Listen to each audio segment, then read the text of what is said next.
Voy a pedir si por favor se ponen de pie.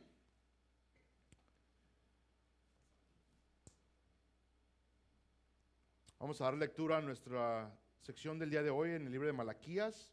El día de hoy, con el favor de Dios, terminamos el libro de Malaquías, capítulo 4. Les doy unos momentos para que lleguen ahí, un amén cuando ya lo tengan.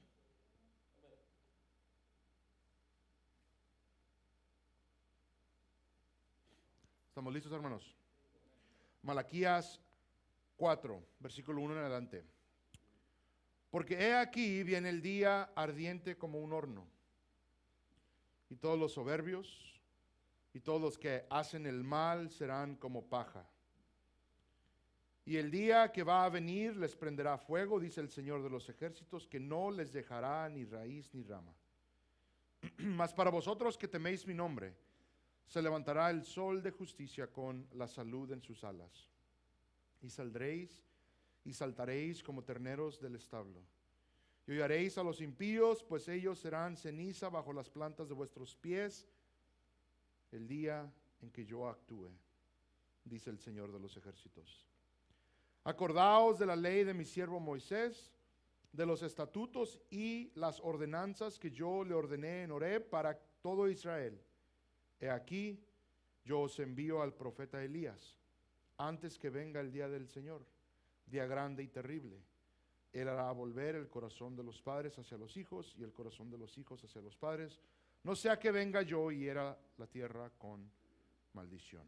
Oremos. Señor Padre, venimos delante de ti para encomendarnos, Señor, a tu palabra. Reconocemos, confesamos, entendemos, Padre Santo, de que necesitamos de ti. Pedimos que por medio de tu Santo Espíritu ilumines, Padre, tu palabra, nos sea clara, entendible, Señor. Nos ayude y nos moldee, Padre, más y más a la semejanza de tu Hijo amado, nuestro Señor Jesucristo. En lo personal, Padre, te pido que me ayudes a hablar de manera clara, Señor, fiel a tu palabra, Padre Santo, y que sobre todas las cosas, Señor, tu nombre sea glorificado. Que la honra de vida a tu nombre, Señor, sea dada en estos momentos, Señor, y por los siglos de los siglos, Padre. Te lo pedimos todo en el glorioso nombre de tu Hijo amado Jesús. Amén y amén. Pueden tomar sus lugares. Hermanos, la sección del día de hoy es en verdad una continuación del final del capítulo 3, en específico en el texto hebreo. En el texto hebreo es una sección continua. En nuestras traducciones, en la Septuaginta, la han dividido. Pero pensemos entonces, toda es una idea continua. Entonces, como les mencioné la semana pasada que hablábamos un poco acerca del juicio de Dios, continuamos hablando un poco acerca de ello, al aclararnos unas cuantas cosas, y unas cosas bastante importantes para ustedes y para mí a tener claras acerca de ese día. Esta sección del capítulo 4 técnicamente viene siendo los versículos 19 al 24 del capítulo 3, ¿ok? Para los que quieren ser un poquito más estudiosos o X cosa. Si ustedes se acuerdan en el contexto, el pueblo está confundido acerca de la justicia de Dios y quién es el justo y quién es el que le sirve. En todo el libro, lo que hemos considerado es de que el pueblo de Israel ve a Dios bastante alejado.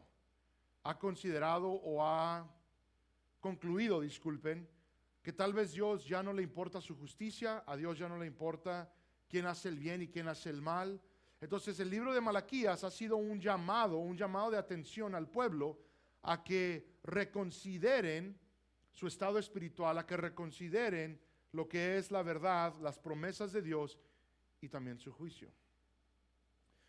Hay una sección bastante clara donde ellos mencionan que Él está alejado, que Él ahora ya no se interesa de su creación, ya no se interesa de ellos como pueblo, y Él les recuerda que cuando Él venga y se haga presente será un día bastante tenebroso, incluso para ellos que se han alejado de Él. Dios les recuerda que viene ese día cuando ya no habrá confusión, cuando ya no habrá ninguna duda alguna de quién es el malhechor y quién es el justo, Ya no habrá ninguna duda alguna acerca de quién les sirve y quién no. Les llama entonces a que recapaciten, a que se arrepientan, presentándoles las condiciones del pacto. Eso es lo que hemos estado estudiando en el libro de Malaquías. Entonces continuemos considerando la sección que hemos estudiado, la sección previa.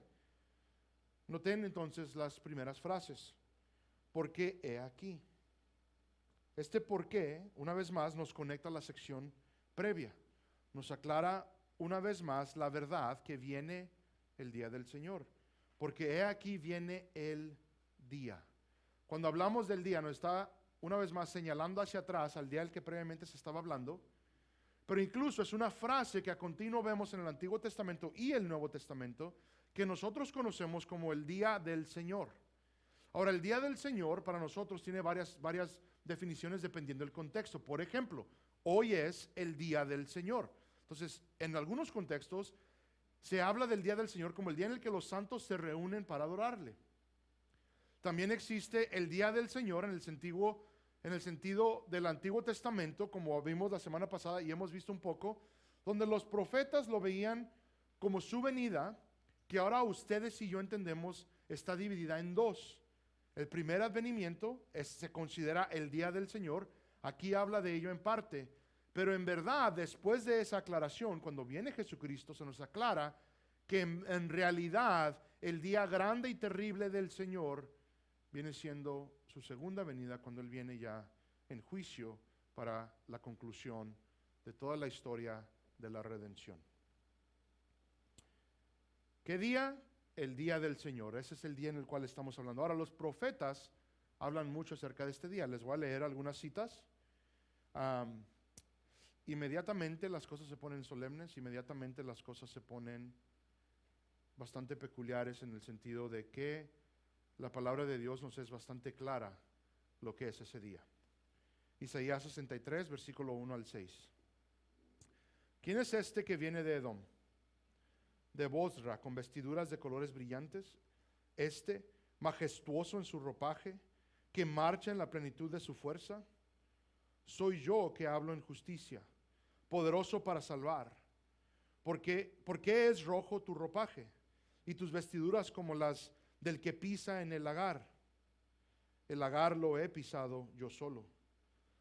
De los pueblos, ningún hombre estaba conmigo. Los pisé en mi ira y los hollé en mi furor. Su sangre salpicó mis vestiduras y manché todo mi ropaje. Porque el día de la venganza estaba en mi corazón y el año de mi redención había llegado. Miré y no había quien ayudara. Me asombré de que no hubiera quien apoyara. Entonces me salvó mi brazo y fue mi furor el que me sostuvo. Pisoteé los pueblos en mi ira. Los embriagué en mi furor y derramé su sangre por tierra. Palabras alentadoras, amén. Sofonías capítulo 1.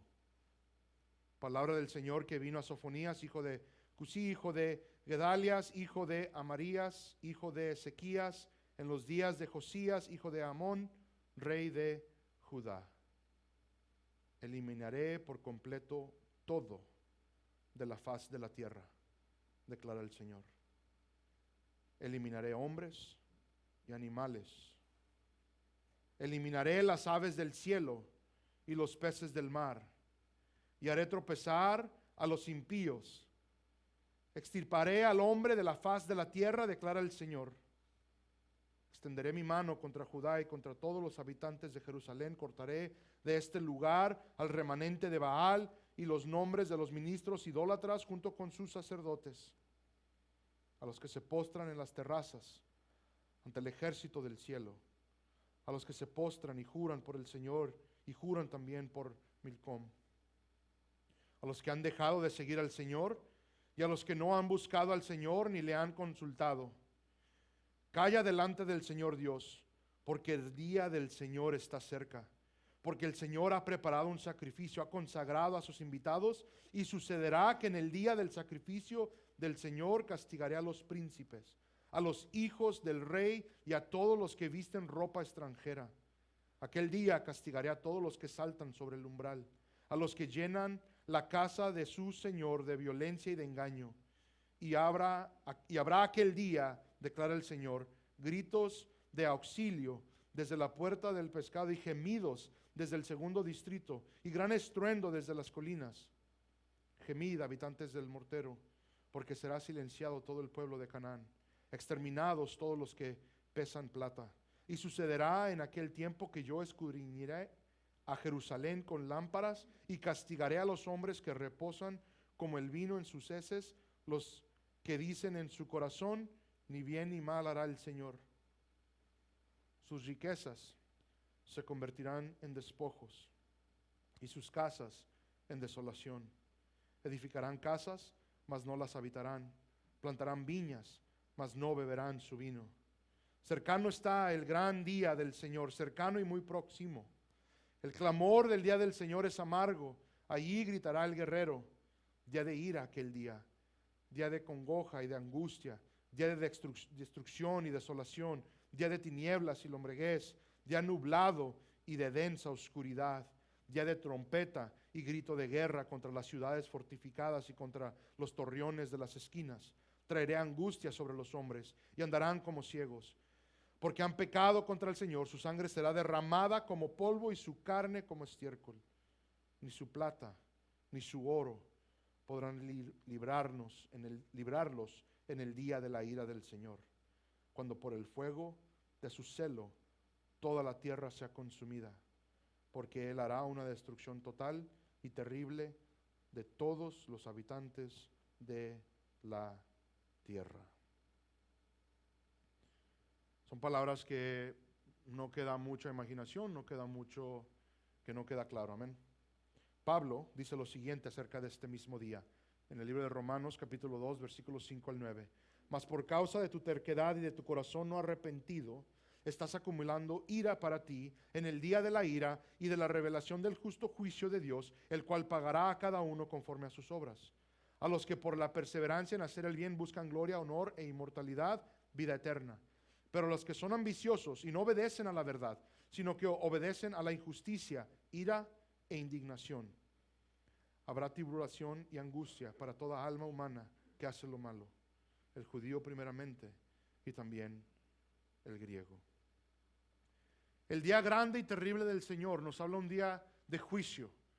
Y dicen en contra de judío y griego, o sea, de todos, en contra de todos, absolutamente todos los que hacen el mal, los que obedecen a la injusticia, los que no obedecen a Dios, los que deciden seguir en la carne, en los deseos de la carne. La Biblia es clara y a continuo habla de este juicio. Notemos cómo se describe este día en Malaquías 4. Dice que es ardiente como un horno, y todos los soberbios y todos los que hacen el mal serán como paja.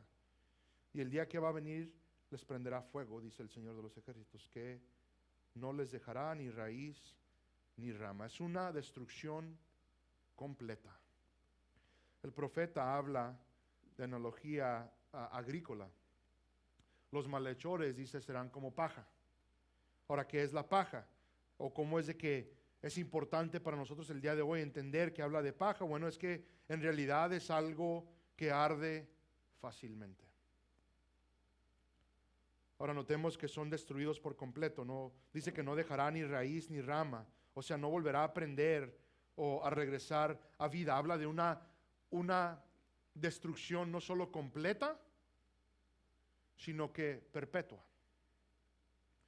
En Ramona, y bueno, en verdad todo el sur de California, si ustedes van en el freeway y ven las plantas que dividen, esta planta se conoce como adelfa en español, o incluso laurel de rosa, en inglés es oleander. Esta planta, una de las plantas más venenosas de todo el mundo, no vayan a hacerse un té de esas plantas, pero es bien curioso porque esa planta la cortamos y la cortamos y la cortamos, y no importa hasta qué tan abajo la cortamos, brota. Y la idea aquí, que es lo clave, lo claro, dice que no quedará ni rama, porque esa planta crece de rama, pero tampoco quedará raíz. Entonces, una destrucción absoluta de todo a todo. Ok, es literalmente la ilustración que se nos está dando. Ahora, notemos, igual todos nosotros, el lenguaje de Juan el Bautista. Será importante porque va a haber mucha conexión con Malaquías, lo vamos a ver un poco adelante, pero vayan conmigo a Mateo capítulo 3. Les voy a leer el versículo 1 al 12. Dice lo siguiente: en aquellos días llegó Juan el Bautista predicando en el desierto de Judea diciendo: arrepentíos, porque el reino de los cielos se ha acercado. Porque este es aquel a quien se refirió el profeta Isaías diciendo: voz del que clama en el desierto, preparad el camino del Señor, hacer derechas sus sendas.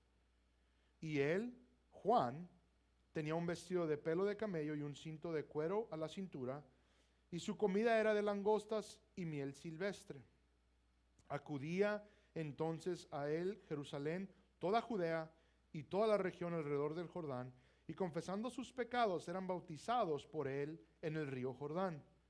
Pero cuando vio que muchos de los fariseos y saduceos venían para el bautismo, les dijo: camada de víboras, ¿quién os enseñó a huir de la ira que vendrá? Por tanto, dad frutos dignos de arrepentimiento, y no presumáis que podéis deciros a vosotros mismos: tenemos a Abraham por padre, porque os digo que Dios puede levantar hijos a Abraham de estas piedras. Y el hacha ya está puesta a la raíz de los árboles. Por tanto, todo árbol que no da buen fruto es cortado y echado al fuego. Yo a la verdad os bautizo con agua para arrepentimiento, pero el que viene detrás de mí es más poderoso que yo, a quien no soy digno de quitarle las sandalias. Él os bautizará con el Espíritu Santo y con fuego. El bieldo está en su mano y limpiará completamente su era y recogerá su trigo en el granero, pero quemará la paja en el fuego inextinguible. De nuevo, ¿qué es la idea? ¿Qué estamos viendo con estas ilustraciones? Se habla de esta destrucción, de que será destruida la paja, de que será destruido todo árbol que no produce buen fruto, que será destruido literalmente todo malhechor, es la idea. Y siempre vemos la misma analogía. Dice que la hacha ya está puesta a la raíz. O sea, ya se está preparando este juicio. Y es lo que menciona, y lo vamos a ver un poquito más adelante, en el primer advenimiento de Cristo comienza este proceso. Culminará en su segunda venida en el juicio. Y gloria a Dios que ha sido Dios paciente con su creación. Amén. Versículo 2. Malaquías 4, versículo 2. Mas para vosotros que teméis mi nombre, se levantará el sol de justicia con la salud en sus alas, y saldréis y saltaréis como terneros en el establo. Habla de los que temen al Señor, los que teméis el nombre del Señor, igual son aquellos que le sirven. Esto es lo que ya hemos concluido, le honran por medio de su arrepentimiento genuino y su obediencia a Él. Dice que se levantará el sol de justicia. Esta frase compara la justicia como cuando sale el sol y resplandece su luz. Igual la idea es de que la justicia será clara, la justicia resplandecerá, no habrá confusión más. Estas ideas las vemos a continuo en la Biblia y son bastante únicas. El Salmo 37:6, se los leo: hará resplandecer tu justicia como la luz y tu derecho como el mediodía. O sea, la justicia será clara, no será algo que queda en oscuridad o que no se entienda, sino que será absolutamente con claridad lo que es lo justo y su justicia. El sol de justicia dice que trae salud en sus alas, y hablamos un poquito acerca de esto el jueves, pero notemos que estamos hablando del lenguaje bíblico. Esta sanidad que trae el evangelio, esta sanidad que trae el obedecer a la fe. En el Salmo 107:20 leemos: Él envió su palabra y ¿qué dice? Lo sanó. y los libró de la muerte. Ahora, una de las cosas las cuales tenemos que aclarar, muchas veces escuchamos la palabra sanidad y inmediatamente pensamos en lo físico, en lo terrestre. Pensamos, bueno, es que, como vamos a leer ahorita en Isaías 53, bueno, leámoslo. Isaías 53:5 dice, mas Él fue herido por nuestras transgresiones, molido por nuestras iniquidades. El castigo por nuestra paz cayó sobre Él, y por sus heridas hemos sido sanados. Y muchas veces nuestro enfoque es, ok, por el sacrificio de Cristo ahora tenemos salud. Ahora podemos tener largos días o una vida larga. Pero esta sanidad que está hablando de una sanidad espiritual. Hemos sido sanados en lo que verdaderamente le importaba a Dios. Nuestro espíritu, nuestra vida espiritual, el hombre que había alejadose de Él, ahora ha sido sanado, revivido y ahora anda en novedad de vida. Esta es la sanidad de la cual hablamos, la justicia que viene por medio de la justicia. Una vez más, habla de cómo en ese día todo será corregido. Nos habla de esta salud bastante importante en contraste con la muerte espiritual que pertenece a los que no están en Cristo. Vemos también la imagen del ternero, ¿no? o becerro. Dice que salta al ser puesto en libertad, y la idea es comunicarnos el gozo de esa libertad. Incluso es bastante interesante, porque una de las cosas que ocurre es de que cuando un becerro no andaba libre, que ya estaba él encerrado, era porque ya estaba siendo preparado para ser puesto a muerte, ¿no? Entonces la idea es de que de ahí mismo, de las mismas garras de la muerte, este sol de justicia hará resplandecer esa justicia. Seremos sanados y a la vez puestos en libertad, literalmente de las garras de la muerte. Entonces entendamos todas estas analogías que se están presentando, que hablan de un solo hecho y un solo hecho nada más: los que temen a Dios. Si notamos una vez más, el Salmo 107:20 nos dice que nos ha librado de la muerte. Es la misma idea. Y el punto de todo esto, hermanos, es hacer el contraste, el día terrible del Señor para el justo, para el que teme su nombre, el que honra, el que le sirve. Será día de justicia, día de salud, día de gozo, día de libertad. Versículo 3. Y hollaréis a los impíos, pues ellos serán ceniza bajo las plantas de vuestros pies el día que yo actúe, dice el Señor de los ejércitos. Aquí habla de pisotear a los impíos, serán ceniza bajo nuestros pies el gran día del Señor. La idea aquí es comúnmente usada en la Biblia, que significa poder y autoridad. Habla del lenguaje de conquista. Les leo el Salmo 110:1, dice el Señor a mi Señor, siéntate a mi diestra hasta que ponga a tus enemigos por estrado de tus pies. Si ustedes se acuerdan, cuando leímos en Isaías, habla de que Él viene pisoteando todo. Pablo nos indica que Cristo reina y que va poniendo todo enemigo bajo sus pies. 1 Corintios 15, 25 y 26 se los leo. Dice, pues Cristo debe reinar hasta que haya puesto a todos sus enemigos debajo de sus pies. Y el último enemigo que será abolido es la muerte. Esta idea es de que Cristo ya lleva esto, lo lleva actuando, ya está en juego este juicio. Desde el momento en que Él asciende a su coronación, Cristo reina sobre todo. Y Pablo nos está indicando que Él está reinando, poniendo todo bajo sus pies, conquistándolo todo. Y la idea de que será bajo nuestros pies también es constante con las promesas bíblicas. Noten cómo lo menciona Pablo en Romanos 16:20. Y el Dios de paz aplastará pronto a Satanás debajo de ¿qué? De vuestros pies. La victoria de Dios sobre sus enemigos se está llevando a cabo por medio de ustedes y de por mí, que tenemos a Dios y le servimos, que tememos a Dios y le servimos. La idea de las cenizas nos habla de victoria total y sigue alineado a la ilustración de este fuego consumidor. No quedará duda alguna quién es justo y victorioso. Ahora, otra idea, hermanos, muy importante. Dios dice el día en el cual yo actúe.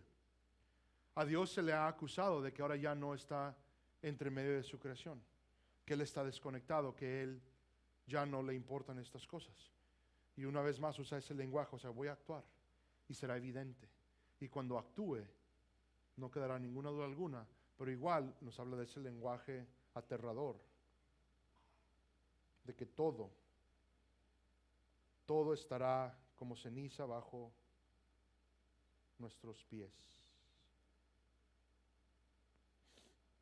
Versículo 4, continuamos. Acordaos de la ley de mi siervo Moisés, de los estatutos y las ordenanzas que yo le ordené en Horeb para todo Israel. Ahora Dios, después de todo lo previamente mencionado en Malaquías, una vez más hace un llamado a la obediencia a la ley dada a todo Israel por medio de su siervo Moisés. Habla de Horeb, tal vez estamos un poco confusos. Horeb se usa intercambiablemente con Sinaí, donde se dio la ley. Habla de estatutos, de ordenanzas, literalmente para comunicarnos que toda la ley, absolutamente todo lo que se escribió para el pueblo de Israel se debe obedecer. Y ustedes se acuerdan, ha sido un problema porque Dios ha tratado con varios aspectos. Ha tratado con aspectos de la ley, ha tratado con aspectos de los profetas que ha habido desobediencia en todo, la adoración hacia Dios, lo que es lo justo, el pueblo no lo ha llevado a cabo. Y ahora hace un llamado una vez más, lenguaje pactual, obedezcan a mi siervo Moisés. Porque ahí fue donde se hizo el pacto con Israel. ¿Ustedes se acuerdan, hermanos? Lo hemos leído tal vez, donde el pueblo responde todo lo que has escrito, todo lo que Dios ha pedido de nosotros, dicen, haremos. Pero inmediatamente se desvían, ¿verdad? Pero ahora Dios les hace el llamado a acordarse de la ley. Esto no habla de que simplemente se acuerden de ella o la traigan a memoria. Ah, sí existe esta ley. No, el lenguaje nos comunica el obedecer la ley, el andar según la ley de Dios, que actúen con obediencia. En obediencia a Dios pueden preparar entonces sus corazones para la venida del Señor. Versículo 5. He aquí yo os envío al profeta Elías antes que venga el día del Señor, día grande y terrible. Él hará volver el corazón de los padres hacia los hijos y el corazón de los hijos hacia los padres, no sea que venga yo y hiera la tierra con maldición. Igual que en Malaquías 3:1 habla de enviar al mensajero del Señor, aquí nos aclara quién es el profeta Elías. Ahora hay unas cuantas cosas que tenemos que aclarar. Muy importante entender de que no vemos el cumplimiento, o sea, literalmente en el sentido de que Elías literalmente regresó.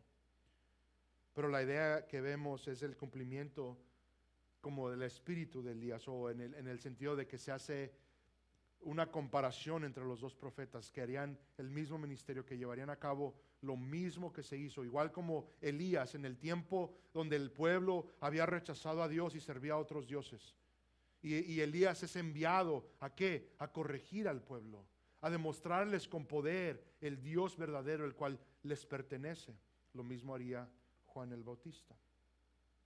Ahora, no, una vez más, notemos el lenguaje, este lenguaje de volver los corazones del pueblo. Por eso sabemos que es Juan el Bautista. Lucas capítulo 1, 16 y 17. Dice, y él hará volver a muchos de los hijos de Israel al Señor su Dios. E irá delante de él en el espíritu y poder de Elías. Y allí está el lenguaje, ahí está la aclaración, ahí está el cumplimiento. En el espíritu y poder de Elías, Juan el Bautista irá delante de nuestro Señor Jesús. ¿Para qué? Para hacer volver los corazones de los padres a los hijos y a los desobedientes a la actitud de los justos, a fin de preparar para el Señor un pueblo bien dispuesto. La idea es de que el Señor aún en su desobediencia continua, su rebeldía generación tras generación, dice, voy a mandar aún a alguien para prepararles para cuando mande a mi hijo. Lucas capítulo 1, 76 y 79. Hablando el Padre de Juan a su hijo Juan, Juan el Bautista. Dice, y tú, niño, serás llamado profeta del Altísimo, porque irás delante del Señor para preparar sus caminos, para dar a su pueblo el conocimiento de salvación por el perdón de sus pecados, por la entrañable misericordia de nuestro Dios, con que la aurora nos visitará desde lo alto, para dar a luz a los que habitan en tinieblas y en sombra de muerte, para guiar nuestros pies en el camino de paz. Noten lo que dice Mateo capítulo 11, versículo 11 al 14, disculpen. En verdad os digo que entre los nacidos de mujer no se ha levantado nadie mayor que Juan el Bautista. ¿Quién dice esto? ¿Quién está hablando de esto? Es nuestro Señor Jesús. Letra roja en sus Biblias, ¿ok? Sin embargo, el más pequeño en el reino de los cielos es mayor que él. Y desde los días de Juan el Bautista hasta ahora, el reino de los cielos sufre violencia y los violentos lo conquistan por la fuerza, porque todos los profetas y la ley profetizaron hasta Juan. Y si queréis aceptarlo, él es Elías, el que había de venir. Pues una vez más, ¿quién es Elías? ¿Quién es el que ya ha venido? Juan el Bautista, hermanos. Dios ya lo ha enviado, vimos el cumplimiento en Juan el Bautista. Ha preparado el camino para el Señor. Mateo 17, 11 al 13. Respondiendo él dijo, Elías ciertamente viene y restaurará todas las cosas. Pero yo os digo que Elías ya vino y no lo reconocieron, sino que le hicieron todo lo que quisieron. Así también el Hijo de Hombre va a padecer a manos de ellos. Entonces los discípulos entendieron que les había hablado de Juan el Bautista. Que nos quede claro, hermanos, entonces, ¿quién es Elías? El cual el profeta Malaquías nos apuntaba hacia adelante. Ustedes y yo, ¿ahora qué? Vemos hacia atrás y vemos el cumplimiento en ello.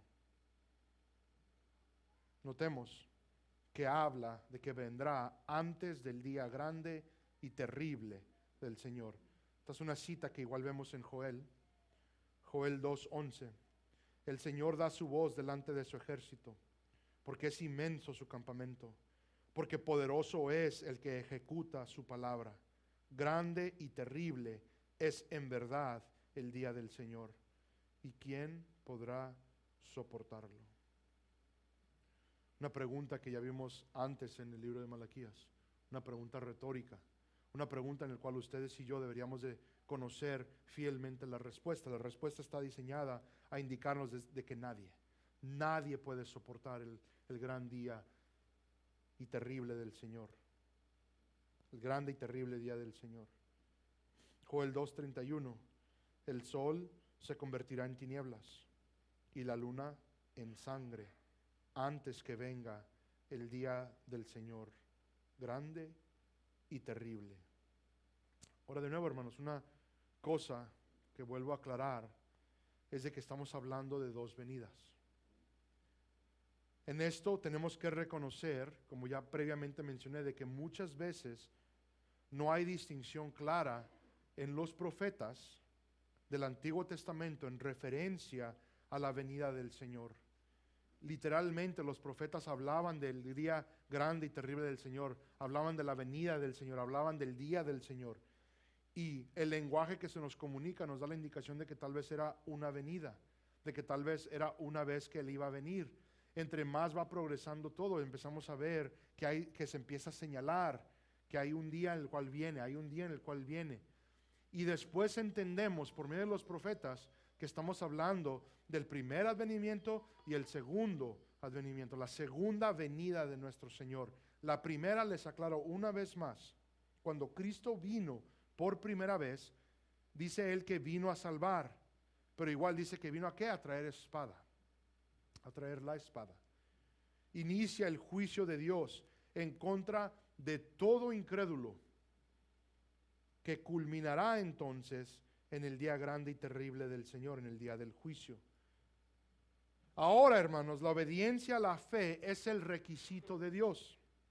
Esto es lo que se ha aclarado. Esto es lo que se ha hecho claro para todos por medio de Cristo y su evangelio. De que ahora el requisito es obediencia a la fe.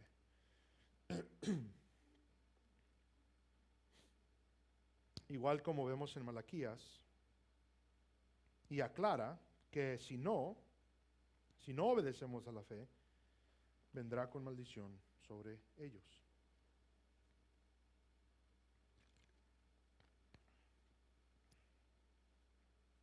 Así fue y así será.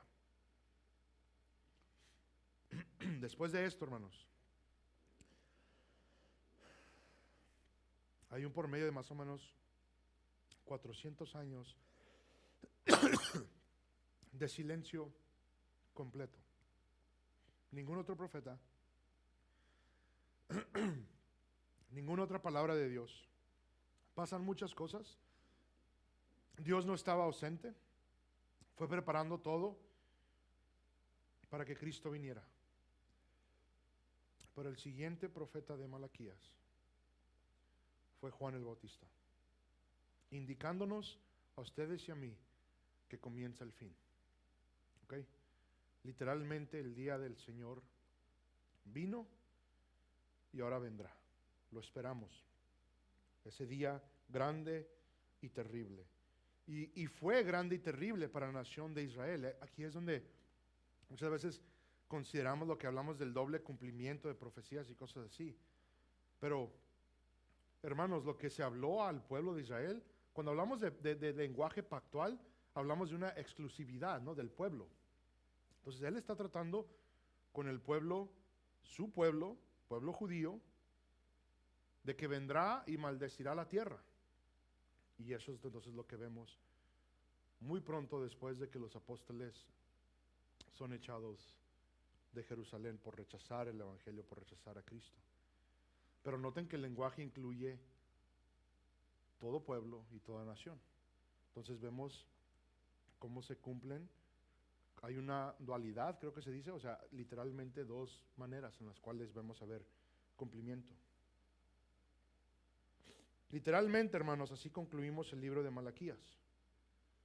Y tristemente, como hemos visto en todo el libro, no han cambiado mucho las cosas.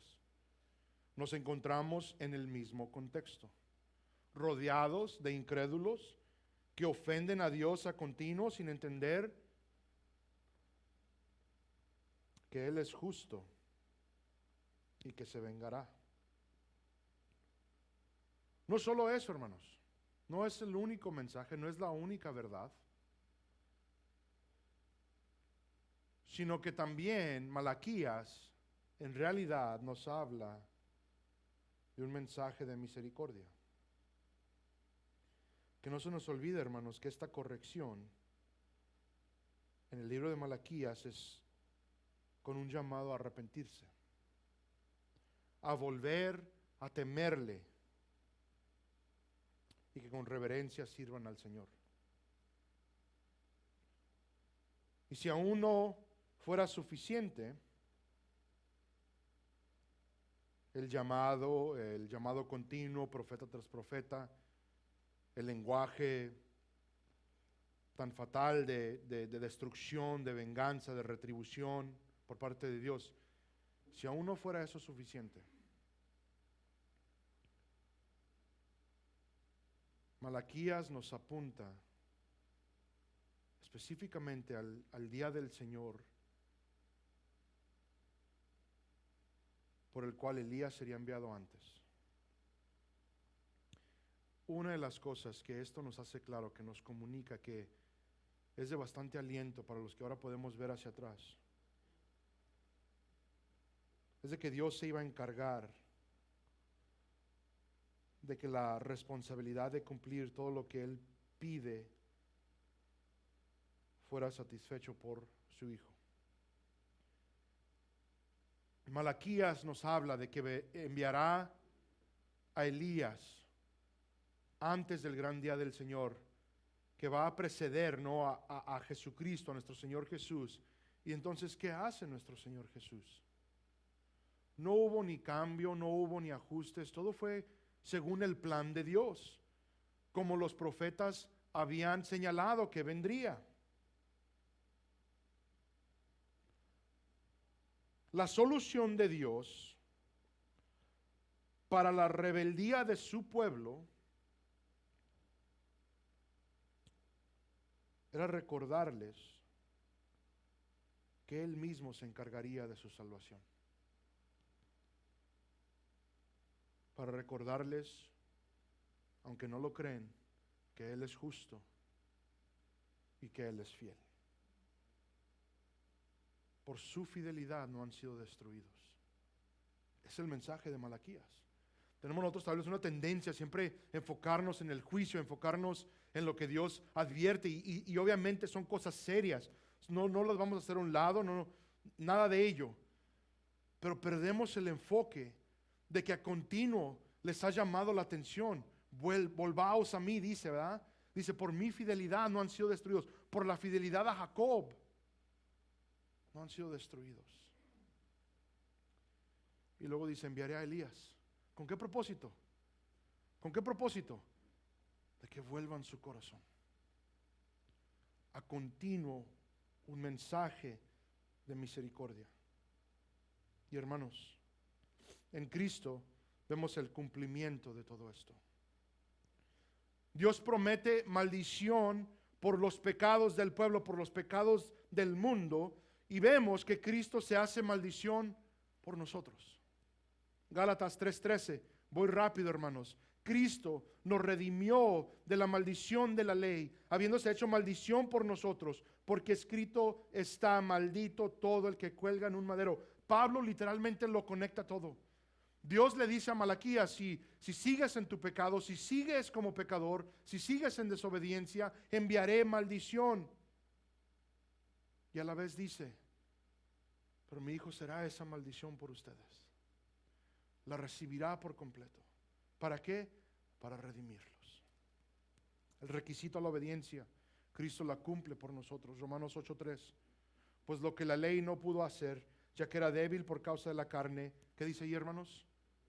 Dios lo hizo. Dios lo hizo. ¿Cómo? Enviando a su propio Hijo en semejanza de carne de pecado, y como ofrenda por el pecado condenó al pecado en la carne. Dios cumple el requisito de la ley por medio de su Hijo, por medio del Evangelio glorioso que nos salva el día de hoy. 1 Corintios 15:3, porque yo os entregué en primer lugar lo mismo que recibí, que Cristo murió por nuestros pecados conforme a las Escrituras. Cristo se entrega para liberarnos de todo lo malo. Gálatas capítulo 1, versículo 3 y 4. Gracia a vosotros y paz de parte de Dios, nuestro Padre, y del Señor Jesucristo, que se dio a sí mismo por nuestros pecados. ¿Para qué? Para librarnos de este presente siglo malo, conforme a la voluntad de nuestro Dios y Padre. La condenación que se anuncia por todos los profetas es puesta sobre Jesús para que no fuera nuestra, para que no fuera de aquellos que le temen. Romanos capítulo 8, versículo 1 y 4. Por consiguiente, no hay ahora condenación para los que están en Cristo Jesús.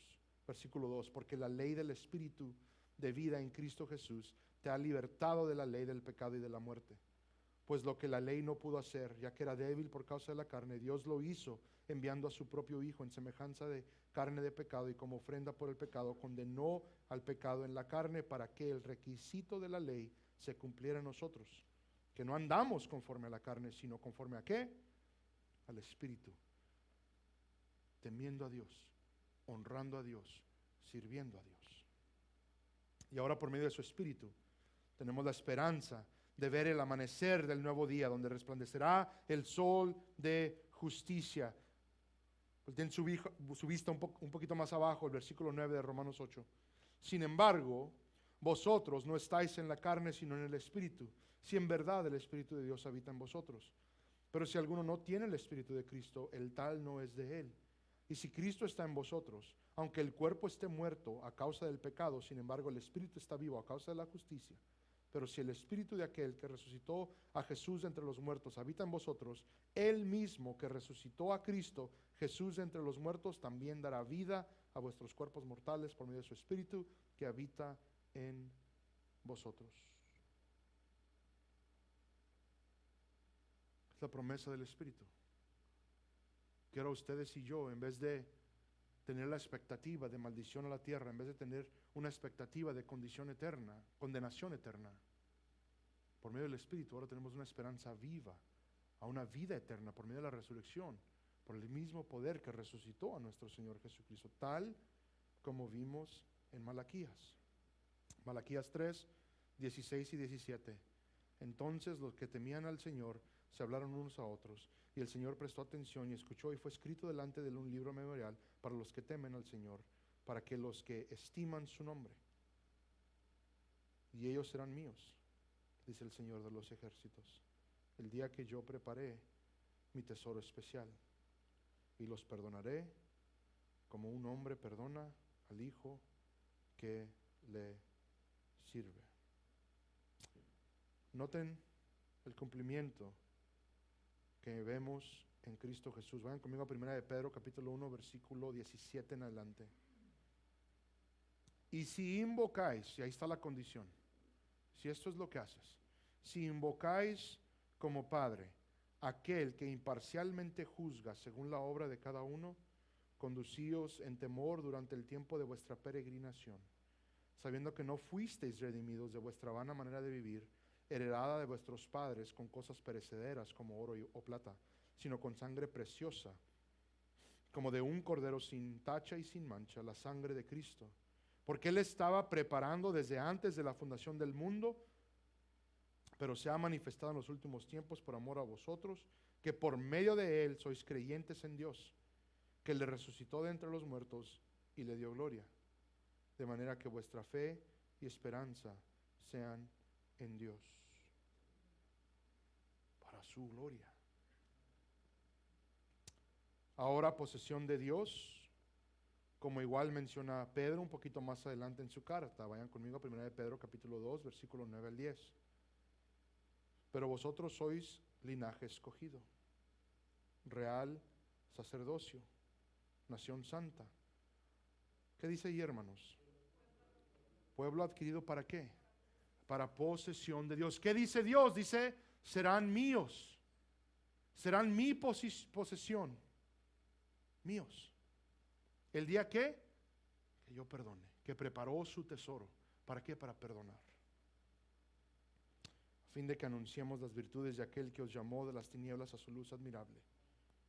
Pues vosotros en otro tiempo no erais pueblo, pero ahora sois el pueblo de Dios.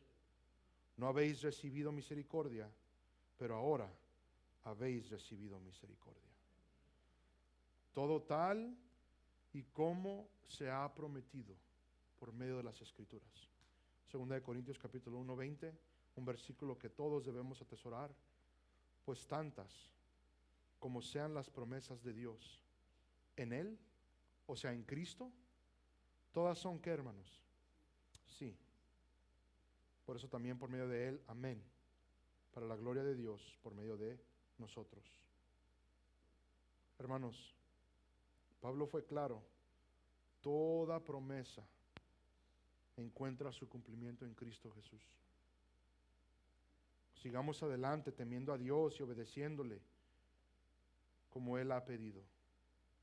Una de las cosas, hermanos, el día de hoy el mensaje es el mismo. Dios llama a todos a la obediencia, a la fe, a creer en Cristo, a creer en su evangelio, a que todos se arrepientan de su maldad y clamen a Él en fe, y así recibir salvación, ser posesión de Dios, pertenecerle a Él por toda la eternidad, esperar con ansias el grande y terrible día del Señor, cuando por fin todo sea como debe ser. Igual tenemos que hacer un llamado a tener cuidado con pensar que el Señor se tarda, que ya no le importa la justicia. El mundo no se preocupa por Dios.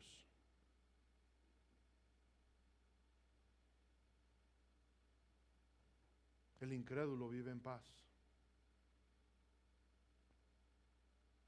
Igual hay muchos que dicen haber creído y se alejan al anhelar la bendición que se percibe de los impíos.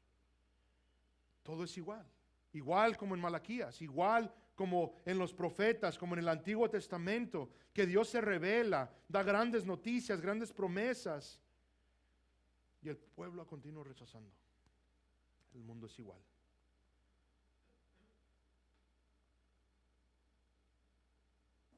Su primera venida, Cristo advirtió en contra de esto. Hay un llamado hoy a mantenernos alertas y en constante expectativa del grande y terrible día del Señor. Les leo Lucas capítulo 12, versículo 35 al 46.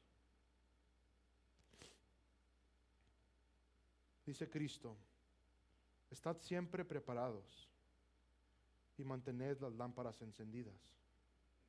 Y sed semejantes a hombres que esperan a su Señor que regresa de las bodas para abrirle tan pronto como llegue y llame. Dichosos aquellos siervos a quienes el Señor al venir halle velando. En verdad os digo que se ceñirá para servir